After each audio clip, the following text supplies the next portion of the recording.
They thought they could push me around with threats and paperwork, but what they didn't realize was they were standing on land that had been in my family for generations.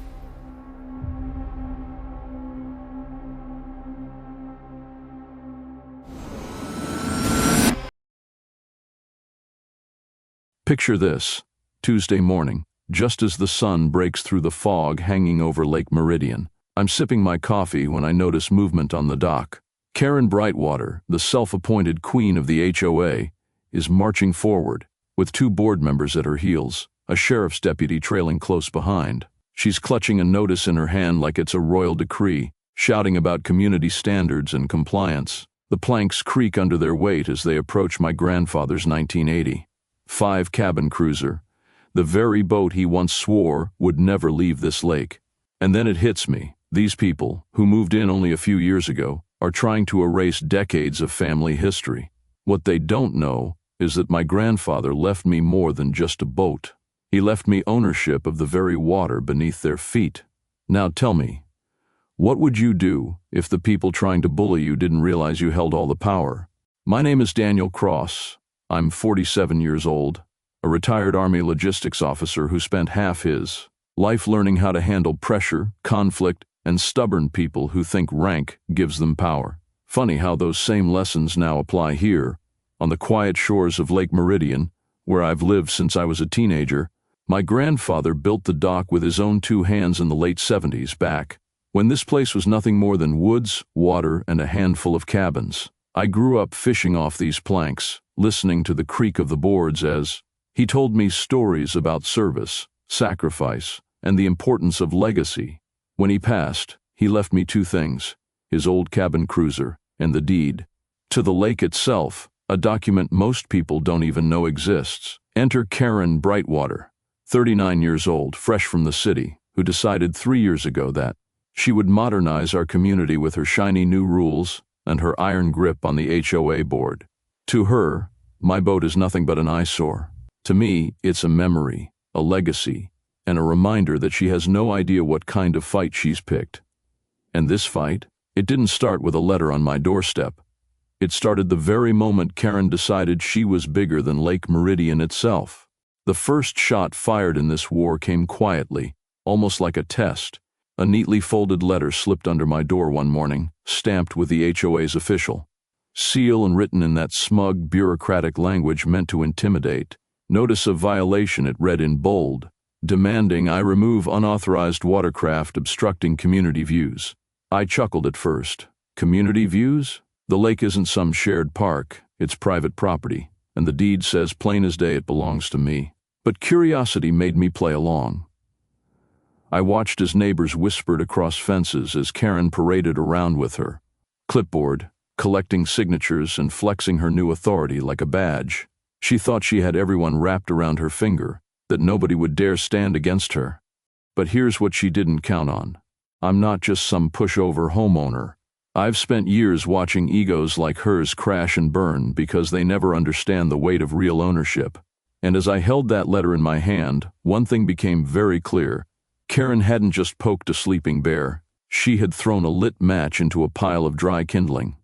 And I was going to let that fire burn until the truth came roaring out. It was a Saturday morning when Karen finally decided to make her move in person. The lake was quiet, a soft mist rolling across the water, when I heard the sharp click of heels on gravel outside my cabin.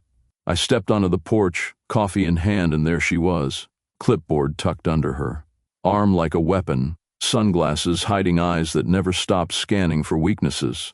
2 HOA board members trailed behind her, puffed up like bodyguards, and together they marched straight toward my dock as if they owned the place. She didn't bother with pleasantries. "Mr. Cross," she barked, "this boat is in violation of HOA policy. It must be removed immediately." She pointed at the cabin cruiser like it was a rotting carcass polluting her lake view.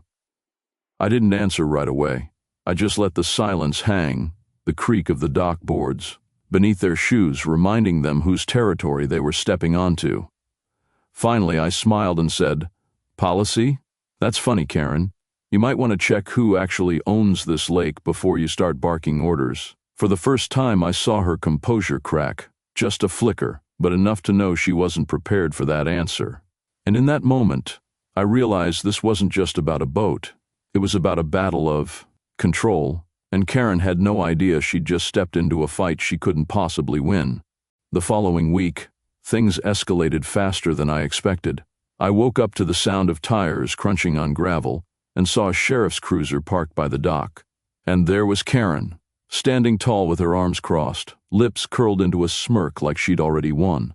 She'd brought backup this time, waving that same notice in the air as if it was gospel law. "Sheriff," she declared loudly, "this man is in violation of community regulations and is refusing to comply. We need this boat removed immediately." The deputy walked over, polite but cautious, clearly uncomfortable with being dragged into what smelled like a petty neighborhood feud. He asked for my side of the story, and I didn't waste a second. I walked inside, pulled out a leather-bound folder my grandfather had left me, and handed him the deed. The official, notarized proof that Lake Meridian and everything on it belonged to the Cross family. Watching the sheriff's eyebrows rise as he read it was almost worth the trouble. Karen tried to argue, her voice rising, her words sharp and desperate, but the deputy held up a hand. "Ma'am," he said slowly, "if this deed is valid, then your HOA has no jurisdiction here." The silence that followed was golden, broken only by the lapping of the water against the dock. But deep down I knew Karen wasn't going to let this go.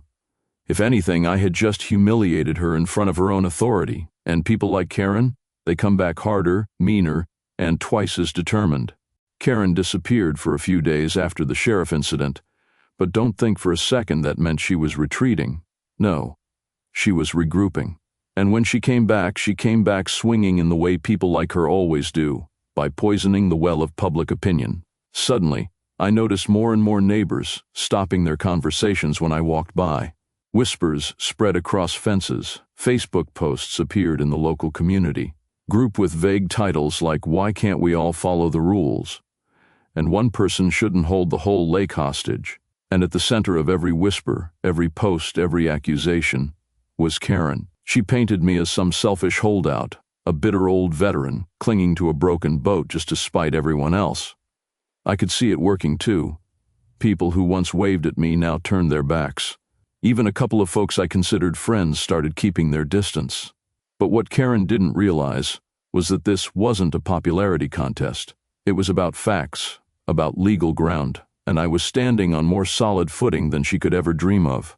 Still, as I sat on the porch one evening, watching her walk door to door collecting support, I couldn't shake one thought. Karen wasn't just trying to get rid of my boat anymore. She was trying to isolate me, to rally the entire neighborhood into a mob with one target in their sights: me. And mobs, once they're riled up, can be far more dangerous than any single HOA president. It was a humid Sunday afternoon when the whispers finally turned into something louder, something uglier. I was down at the dock tightening a few ropes on the cruiser when I heard the crunch of footsteps behind me, more than just one or two. I turned, and there they were.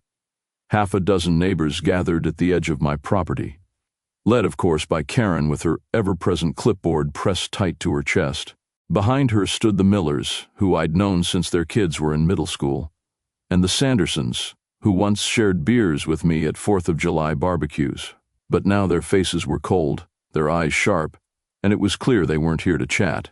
"Daniel," Karen said in that clipped, artificial tone of hers, "this has gone on long enough. Your boat is an eyesore. It's dragging down property values, and frankly, it's disrespectful to the community we're all trying to build here." Murmurs of agreement rippled through the group, a rehearsed chorus, the sound of neighbors convinced they were on the right side. I let the silence hang for a moment, the lake water slapping against the hull of my boat like a slow heartbeat before I answered. "Funny thing about property values," I said evenly. "They don't really matter much when you're standing on land you don't even own." A couple of them shifted uneasily, but Karen didn't flinch. She leaned forward, her voice rising. "This isn't about ownership, Daniel. It's about respect. If you cared about anyone but yourself, you'd move that wreck before it drags us all down with you." I could feel the heat of their stares, the collective pressure of people I'd known for years now standing shoulder to shoulder against me. And in that moment, I understood exactly what Karen was doing. She wasn't just trying to take away my boat, she was trying to strip me of my community, to turn friends into enemies until I had nothing left but this dock, this boat, and the deed in my hand. The breaking point came at dawn, the kind of morning where the mist hangs heavy over the lake like a veil, hiding intentions until they're right on top of you. I was pouring my first cup of coffee when I heard the sharp metallic snap of bolt cutters echo across the still water. My stomach dropped, and I rushed to the window, and there they were, Karen, 2 board members, and a couple of neighbors. I never expected to stoop this low, all crowded around my grandfather's cabin cruiser like vultures circling a carcass. One of them was already cutting through the chain I'd locked around the dock post, while Karen stood over them waving that same wrinkled notice like it was a warrant signed by a judge. My heart pounded, not from fear, but from the sheer audacity of it. They weren't just threatening me anymore. They were trespassing, tampering, trying to take what wasn't theirs. I stormed out onto the porch, my voice cutting through the morning fog. Step away from the boat, now. The sound of my words froze them in place, the chain dangling from the bolt cutters like evidence of a crime. Karen turned slowly, lips twisted in that smug half-smile she wore whenever she thought she had the upper hand. "Daniel," she said sweetly, "we're enforcing community rules. If you won't comply, we'll do it for you." That was the moment it clicked for me. Karen didn't care about laws or deeds or even the sheriff's warning. She cared about control, about breaking me in front of everyone else so no one would dare stand against her again. But what she didn't realize was that she had just crossed the one line you don't cross with me or with this family. She had put her hands on what my grandfather built, and I wasn't about to let anyone take that away. I didn't yell, I didn't scream. I just walked back into the cabin, heart steady, and came out with the leather-bound folder I'd kept locked away for years. By the time I reached the dock, half the neighborhood had gathered, drawn by the commotion. Kids in pajamas clung to their parents, and people I'd shared dinners and campfires with now stood silently, waiting to see if the HOA president would really win this fight. I stepped past Karen and her cronies, set the folder down on the hood of her SUV, and flipped it open for everyone to see. The paper was yellowed with age, but clear as daylight, the deed to Lake Meridian, signed and notarized decades ago with my grandfather's name scrawled across the bottom, and mine added years later when he passed. Gasps rippled through the crowd, neighbors leaning in to read the words that stripped every ounce of power from Karen's clipboard. "This lake," I said calmly, letting my voice carry over the water, "is private property. My property, which means this dock, this boat, and every inch of shoreline you're standing on belongs to me. Your HOA has no jurisdiction here, no authority, no claim." For a moment, silence. You could have heard a fish jump in the water. Karen's face flushed red, her smile cracking into something jagged and desperate as she tried to spin it. That can't be right. This is a community lake. Everyone knows that. But the words rang hollow, and the board members behind her shifted nervously, unwilling to meet my eyes. For the first time, the cracks in her armor were visible to everyone, not just me. And in that silence, in that hesitation, I knew I had turned the tide. But something told me Karen wasn't about to go down quietly, because tyrants never do. Karen vanished after that humiliation on the dock, but not for long. Within 24 hours, brightly colored flyers appeared in every mailbox. In the community, emergency OA meeting, mandatory attendance, bold letters, urgent tone, the kind of thing meant to whip people into a frenzy before they even knew what it was about. I wasn't invited, of course. This was Karen's stage, her last chance, to spin the story before it slipped completely out of her hands. That evening, the clubhouse was lit up like a courthouse. Cars crammed into every available spot, neighbors streaming in with folded arms and tight lips. I slipped in through the back unseen and listened from the shadows as Karen stood at the podium, her voice dripping with righteous indignation. "This isn't about ownership," she proclaimed, pounding the wood with her fist. "This is about community, about standards, about protecting the future of Lake Meridian from being held hostage by one stubborn man clinging to a broken boat." Murmurs of agreement rolled through the room, but I could also see faces in the crowd who weren't convinced, people still thinking about the deed they'd seen with their own eyes. And then she did it. She held up a thick stack of petitions, claiming she had the power to vote me out, to strip me of my rights by majority decision. The irony was almost laughable. You can't vote away a deed any more than you can vote away gravity. But the way she spoke, fiery and commanding, I could feel the crowd leaning toward her, swept up in the performance. That was the moment I realized Karen wasn't fighting me with facts anymore. She was fighting me with fear, with mob rule, with the kind of manipulation that could tear a neighborhood apart if left unchecked. And if I didn't stand up in that room and face her head on, she might just pull it off. I let her rant for another minute, watching the way her words tangled the room, like barbed wire, before I finally stepped out from the shadows at the back. The clubhouse went silent the second people saw me. Karen froze mid-sentence, her eyes narrowing like a hawk that just spotted prey slipping through its talons. I didn't rush. I walked down the center aisle, slow, deliberate, the old leather folder tucked. Under my arm, the sound of my boots echoing against the hardwood floor. Every eye followed me. Neighbors who'd grown up on this lake, people I'd helped shovel, out in blizzards, fix busted engines, drag docks back into place after storms. Now they all waited, holding their breath. I stopped just a few feet from the podium, flipped the folder open, and laid the deed flat on the table where everyone could see. "You want the truth?" I said, my voice low but steady. "Here it is. Not rumors, not petitions, not scare tactics. The truth." I tapped the paper, my grandfather's signature staring back at the room like a ghost. "This isn't community property. This isn't HOA territory. This is private land. My family's land. And Karen knows it. She just doesn't want you to." A ripple of unease spread across the crowd. Someone near the back muttered, "He's right. I saw it myself." Karen tried to recover, her voice rising, almost cracking. "He's twisting this. If we let one man control the lake, what happens next? What happens when he decides you can't swim or you can't fish?" I leaned closer, locking eyes with her.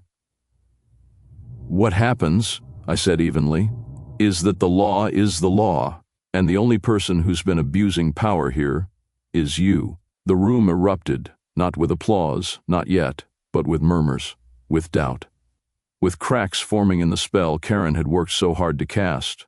And for the first time since this war began, I saw fear in her eyes. Cornered people don't back down, they bare their teeth. And Karen was no exception. The very next morning, a thick envelope arrived on my doorstep, stamped with the letterhead of some big city law firm she'd clearly hired to do her bidding.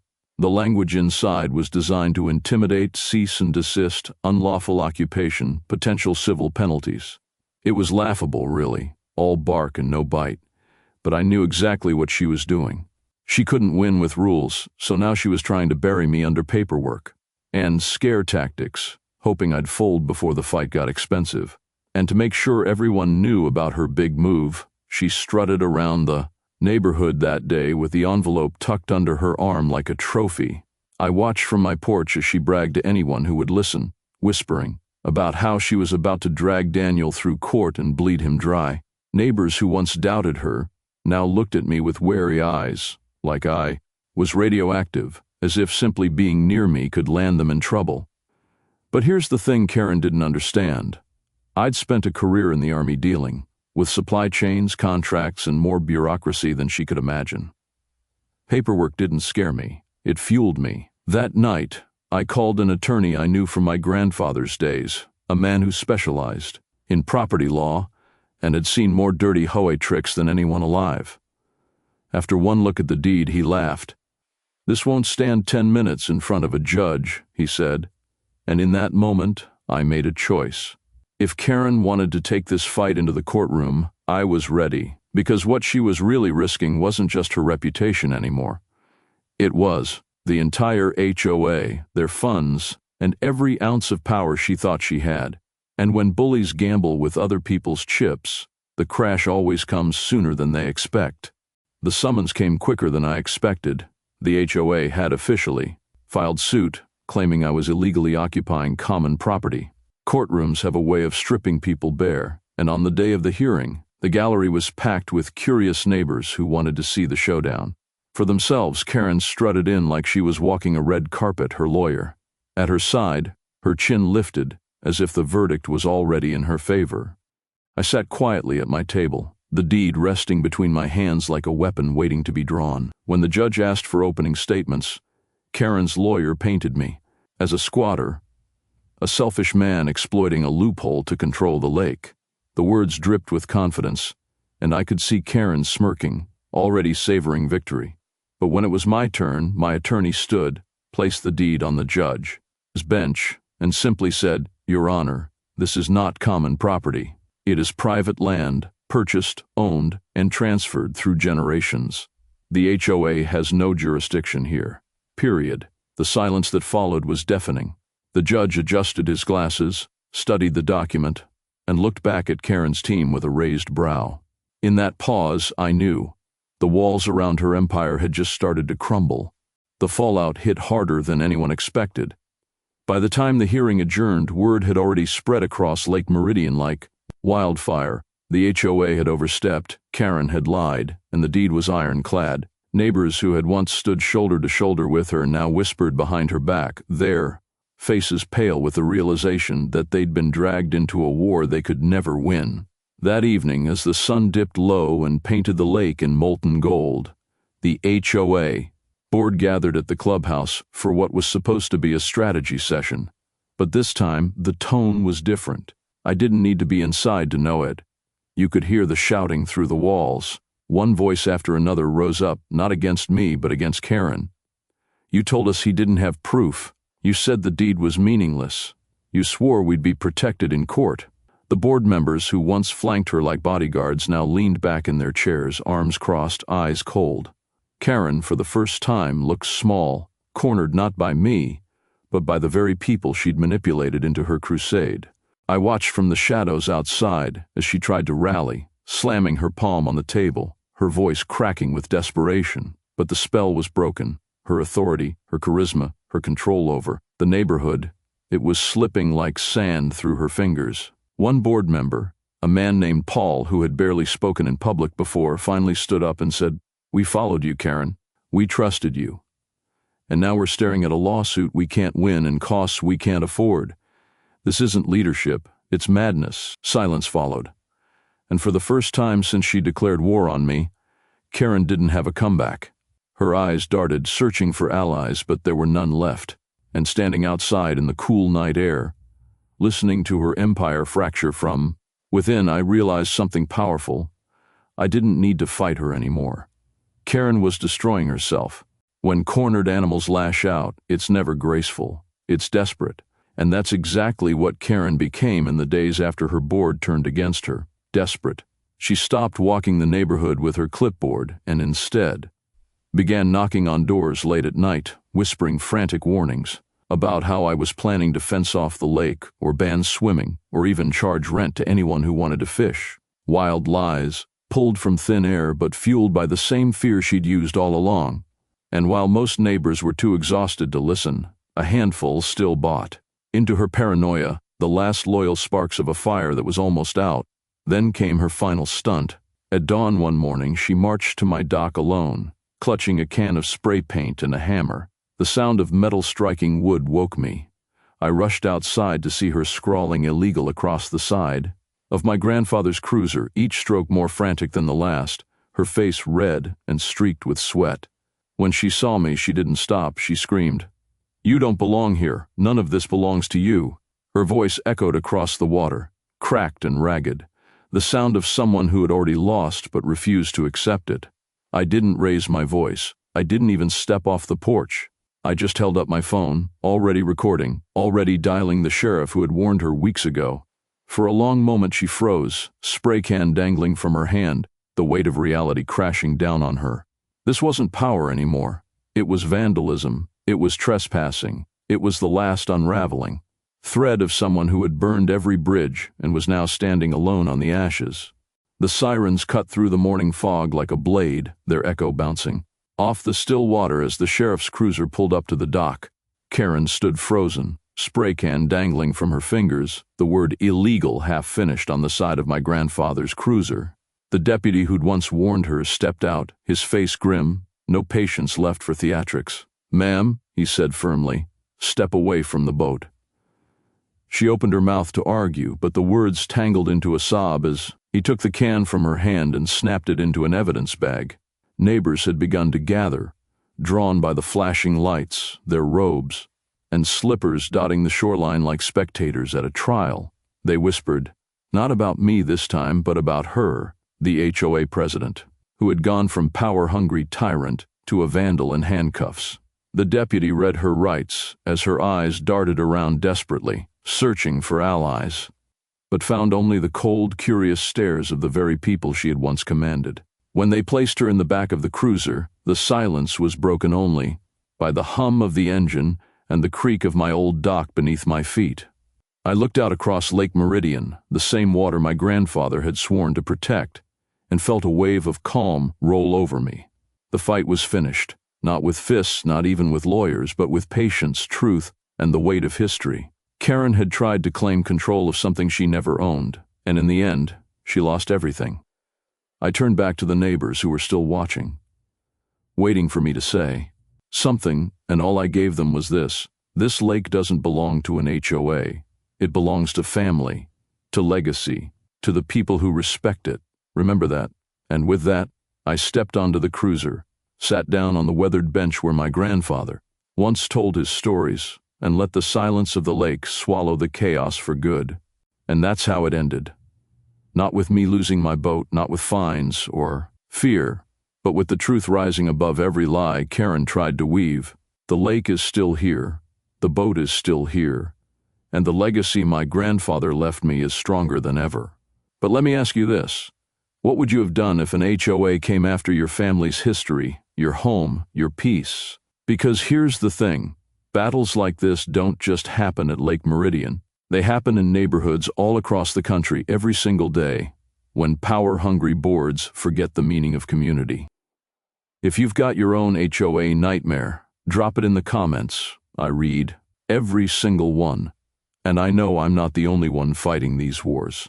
And if you want to hear more stories just like this one, make sure you hit that like button, subscribe, and ring the bell, because, trust me, this isn't the last time someone underestimated what a piece of paper, a legacy, and a little stubbornness can do.